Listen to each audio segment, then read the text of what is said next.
Et ce matin, nous recevons Marmor. Bonjour, Bonjour. merci d'être avec nous sur ce plateau. Vous êtes voyant et on va faire le point Absolument. avec vous sur cette nouvelle année qui débute, une nouvelle décennie. 2020 est Oui. là. On a envie d'abord, d'une manière générale, de savoir si 2020 va être une bonne ou une mauvaise année. D'accord. Alors, ce qu'il faut savoir, c'est qu'en numérologie, 2020, 2 et 2, c'est 4. Et 4, c'est vraiment le moment d'un virage important.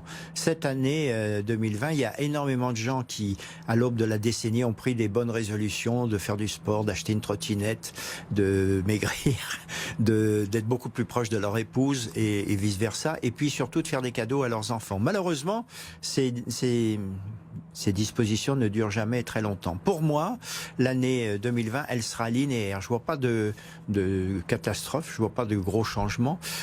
Au niveau du climat, je vois de nouveau une canicule importante.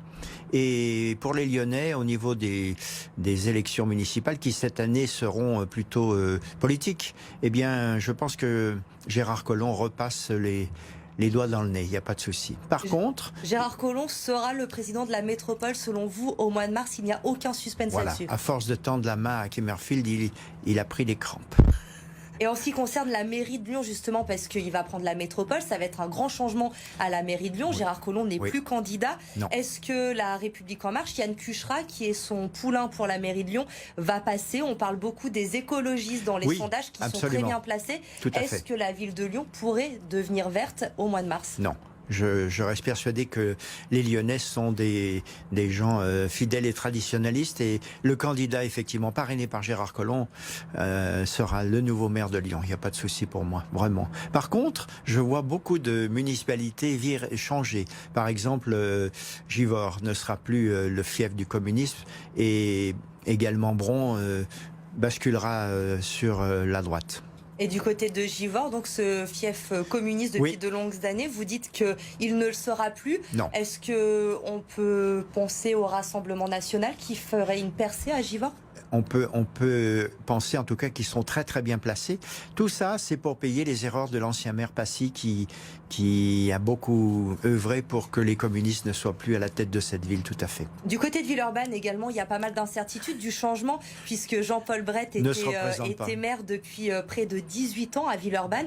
Il ne se représente pas. Non. Est-ce qu'il va y avoir du changement ou pas? Est-ce que Cédric Van Stevendel, qui est son préféré, son poulain pour cette succession, va passer à Villeurbanne? Non, je ne vois pas ça. Je pense que là aussi, il y a vraiment un virage important et Villeurbanne bascule à droite, tout à fait. Alors, on va parler également de ce climat assez anxiogène qu'il y a sur la France depuis plusieurs mois. À Lyon également, énormément de tensions sociales, les gilets jaunes l'an dernier, les risques d'attentats. Est-ce que les choses vont s'apaiser selon vous en 2020? Absolument. La grève se consume de l'intérieur et on arrive vraiment à un apaisement complet. Pour moi, la grève se termine, il n'y a pas de souci. Ça a donné une image difficile au niveau des touristes, et on sait tous que malheureusement les hôteliers, même pour le 8 décembre, n'ont pas rempli complètement les hôtels comme ils le voulaient, comme ils le pensaient. Je voulais simplement dire un bravo au Citral, parce qu'il faut quand même avoir en tête que les transports ont marché à Lyon, et ça c'est quand même quelque chose qu'il faut honorer et remercier. Vous nous disiez tout à l'heure que vous voyez une année 2020 plutôt linéaire. Tout à fait. Est-ce que tout de même vous voyez un événement, peut-être un gros événement pour la métropole lyonnaise dans cette année 2020? Non, je vois pas de clash, je vois pas de gros changements. Je pense que les gens ont de nouveau envie de se remettre au travail et d'honorer l'année qui nous arrive. Année qui sera d'ailleurs très très bénéfique pour les gens qui travaillent. Il y a, à mon avis, une relance. Pourquoi? Parce que Lyon, c'est quand même un bassin d'emploi très positif. On sait tous qu'aujourd'hui, il y a énormément de demandes dans le bâtiment, dans la restauration, dans l'hôtellerie, et le chômage restera très bas. On va parler de sport également un petit peu ce matin, Marmor. Lyon, c'est une ville extrêmement sportive. Tout à fait. L'Olympique lyonnais a connu une fin d'année 2019 assez mouvementée. Est-ce qu'il va y avoir un rebond en 2020? Il y a notamment ce match face à la Juventus en Ligue des Champions au mois de février. Tous les supporters l'entendent. Est-ce que l'OL a une chance de battre la Juve cette année?